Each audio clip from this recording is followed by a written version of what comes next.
मित्रों, श्री हीरालाल मिश्र मधुकर द्वारा संपादित नई सदी के स्वर भाग 2 की कविताओं का मैं पाठ कर रहा हूँ,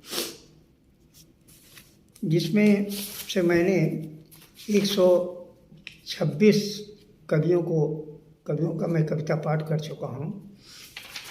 अब ये 126 नंबर पर नमिता कुशवाहा नज़्म हैं, जिनकी कविता मैं पढ़ने जा रहा हूँ। नमिता कुशवाहा नज़्म का जन्म 11 जून सन 1973 ईस्वी को हुआ और ये दुर्गा कुंड वाराणसी की रहने वाली हैं। इनकी एक गज़ल मैं पढ़ रहा हूँ। दिले नादान को न पूछ कैसे हमने समझाया, दिले नादान को न पूछ कैसे हमने समझाया। कभी मुट्ठी में आसमां थाली में चांद दिखलाया, दिले नादान को न पूछ।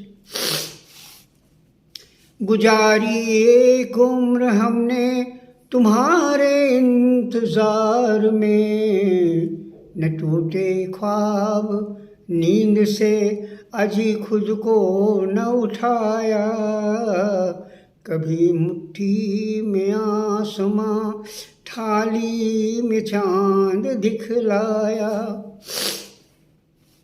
मचलती लहरों पे अक्सर तेरी तस्वीर बनती है, मचलती लहरों पे अक्सर तेरी तस्वीर बनती है। बड़ी शिद्दत से ये हुनर मैंने आँखों को सिखलाया, दिले नादां को न पूछ कैसे हमने समझाया।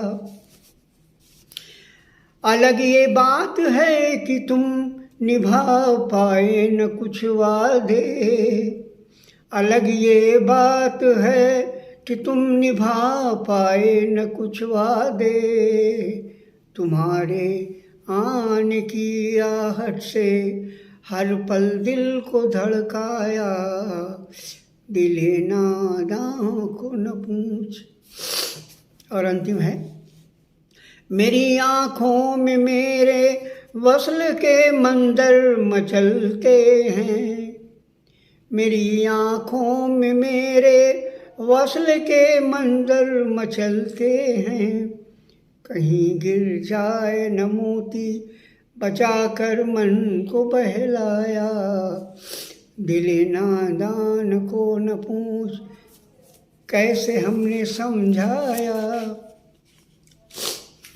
और अगले कवि हैं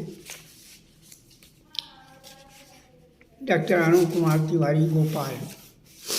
डॉक्टर अरुण कुमारी गोपाल जी कानपुर नगर काकादेव के रहने वाले हैं और इन्होंने MSc MA PhD सब कर रखा है और कई इनकी किताबें भी हैं। इन्हें कई सारे सम्मान भी प्राप्त हुए हैं। इन्हीं की एक कविता मैं पढ़ रहा हूँ, गीत। अब देखना किस बघर्रे ने बकरियों को सुलहनामा दिया, अब देखना कि फिर बघर्रे ने बकरियों को सुलहनामा दिया। घर गृहस्थी हार खेती मैं चकर घिन्नी हुई, घर गृहस्थी हार खेती में चकर घिन्नी हुई। इस कोरोना में मिटा सिंदूर मगर मरघिन्नी हुई। फिर बिलौटे ने बया को मुफ्त बैनामा किया, फिर बिलौटे ने बया को मुफ्त बैनामा किया। अब देखना फिर बघर्रे ने बकरियों को सुलहनामा दिया। शौक फिर से बेच छाकड़ एक बोतल ले गई, बेबसी फिर भूख के घर स्वयं आंचल दे गई। घुंघरुओं को मुकुट ने रनिवास का झामा दिया, अब देखना फिर बघर्रे ने बकरियों को सुलहनामा दिया। और अंतिम है, लेखनी फिर लोक मन की पीर को दुत्कार कर, भोगवादी वजब वजाहट में नचे अभिसार कर, मंच पन्नों ने कमाई को गजब ड्रामा दिया, मंच पन्नों ने कमाई को गजब ड्रामा किया, अब देखना फिर बघर्रे ने बकरियों को सुलहनामा दिया। देखिए अगले कवि हैं श्री रविकांत मिश्र जी। रविकांत मिश्र जी वाराणसी पांडेपुर के रहने वाले हैं। इन्होंने भी एक प्रवक्ता हैं और मानव संसाधन मंत्रालय भारत सरकार द्वारा पुरस्कृत हैं। आकाशवाणी में इन्होंने कई कविताओं का पाठ किया है। इनकी एक कविता मैं भी पढ़ रहा हूँ। दाल बड़ी महंगी है, प्राण बड़ा सस्ता है। मुझे थोड़ा सा जुकाम हो गया है, पढ़ने में थोड़ी कठिनाई हो रही, फिर भी मैं कोशिश कर रहा हूँ कि आपसे कविता साझा कर सकूं।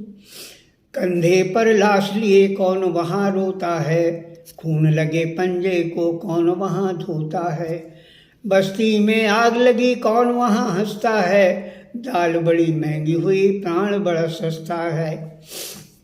60 गांठ जारी है, रहबर व्यापारी है, अनपढ़ कबीलों का मुखिया जुआरी है, जाति धर्म पासे को बार बार चलता है, दाल बड़ी महंगी है प्राण बड़ा सस्ता है।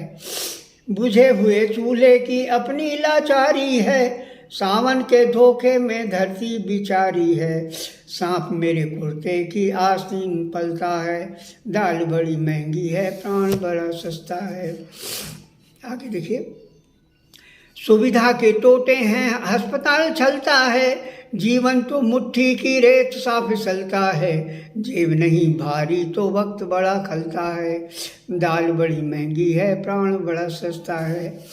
और अंतिम है, माम और डैडी के स्वप्न लिए चलता है, तोड़ रहा रीढ़ बाल पीठ बड़ा सस्ता है, नखरे हैं फीस बड़ी हाल बड़ा खस्ता है, दाल बड़ी महंगी है प्राण बड़ा सस्ता है, दाल बड़ी महंगी है प्राण बड़ा सस्ता है। और अगले कवि देखिए, डॉक्टर संतोष कुमार श्रीवास्तव। प्रीत जी बहुत अच्छे कवियों में हैं। इन्होंने पत्रकारिता, लेखन और अध्ययन में अपना कार्यक्षेत्र चुना है। ये वाराणसी के रहने वाले हैं और इनका गांव मिर्जापुर में है। इनकी एक कविता मैं पढ़ रहा हूँ। देखिए, प्रकृति का अद्भुत श्रृंगार।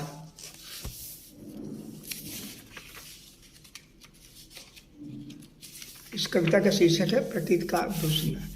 प्रकृति का अद्भुत श्रृंगार है, प्रकृति का अद्भुत है श्रृंगार, ग्रीष्म शीत है कहीं धरा पर बूंदों की बौछार, प्रकृति का अद्भुत है श्रृंगार। ऊंचे ऊंचे पर्वत हैं, पेड़ों की छाया है, छोटे से एक बीज में पूरा वृक्ष समाया है, कहाँ तलक कह पाऊँ इसकी महिमा अपरंपार, प्रकृति का अद्भुत है श्रृंगार। पतझड़ सूखा लेकर आए और बसंत हरियाली, पर फूलों से लज जाती है वृक्षों की तब डाली, स्वागत करती लगे किसी की झुकी हुई हर डार, प्रकृति का अद्भुत श्रृंगार। तरह तरह के फूल खिलाए मन हर्षित हो जाए, गुनगुन गुनगुन करते करते अली कली मंडराए, बेला और चमेली है तो कहीं है हर श्रृंगार, प्रकृति का अद्भुत श्रृंगार। बगिया में पपीहा पी बोले कुहू कुहू कोयल काली, भरी हुई मादकता में है कोई जगह नहीं खाली, जैसे कोई छेड़ दिया हो प्रीत हृदय के तार, प्रकृति का अद्भुत श्रृंगार। और देखिए, अंतिम कवि, अंतिम मैं कह रहा हूँ नहीं, मेरे अगले कवि हैं कन्हैया साहू अमित जी। इनका जन्म 8 अप्रैल सन 1975 ईस्वी को हुआ और ये बदौला बाजार छत्तीसगढ़ के रहने वाले हैं और ये सहायक शिक्षक हैं शासकीय प्राथमिक विद्यालय विकासखंड भाटापारा के। इनकी कविता देखिए, नारी का सम्मान करो। ये आला छंद गीत में है।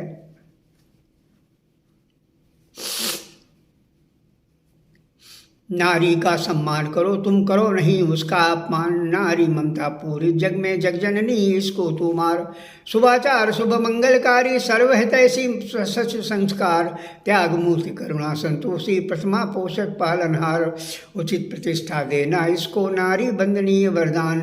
बिटिया बहना जीवन साथी समय समय पर बदले रूप बनती शीतलता छाया या तो जब भी आए छाए दुख के धूप संकट हरती संयम रखती नारी बहुमानी बलवान कला कुशलता कंचन कोमल करती कोयल सी कलनाद झरती निर्झर झरना बनकर मौन हृदय गुंजित अनुवाद शांत चित की यति सकुन सुशीला नारी मन कभी न कलिकान। नारी का सम्मान करो तुम करो नहीं उसका अपमान नारी ममता पूरित है जग में जग जननी इसको तू मान। और अगली कवित्री हैं श्री सुश्री यमन शर्मा। यमन शर्मा का जन्म 9 अक्टूबर सन 1975 ईस्वी को हुआ और ये प्राथमिक विद्यालय के सामने कुंभ कला मुगल सराय की रहने वाली हैं और ये भी टीचर हैं। इनकी कविता देखिए।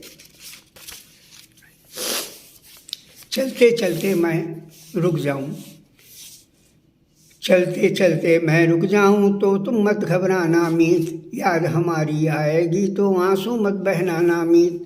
हम दोनों का प्यार पुराना पावन निर्मल निश्चल है, हृदय एक है प्राण एक है दोनों में ही मन का बल है। जब तक जीवन साथ चले यह संबंध निभाना मीत।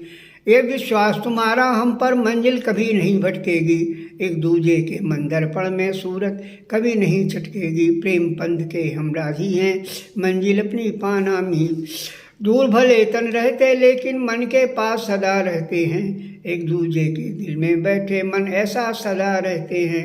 यूं ही पास सदा तुम रहना हमको छोड़ न जाना मीत, याद हमारी आएगी तो आंसू नहीं बहाना मीत। चलते चलते मैं रुक जाऊं तो तुम मत घबराना मीत, याद हमारी आएगी तो आंसू मत बहलाना मीत, आंसू मत बहलाना मीत।